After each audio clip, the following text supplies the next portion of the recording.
Scan now. Meet Sovi, your new AI study buddy. Solving for socially optimal quantity and deadweight loss in competitive markets with negative externalities is simple if you follow these quick steps.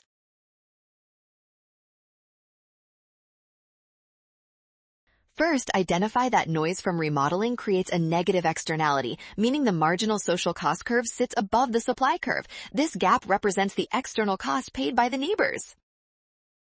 Next, find where the marginal social cost curve intersects the demand curve to locate the socially optimal quantity. Looking at our graph, that intersection happens exactly at the quantity level Q1.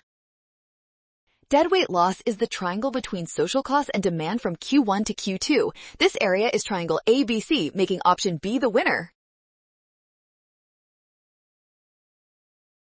Well done! Scan the code to learn with Sovi. Avoid the rush, watch signs, trust the given data, and check your steps.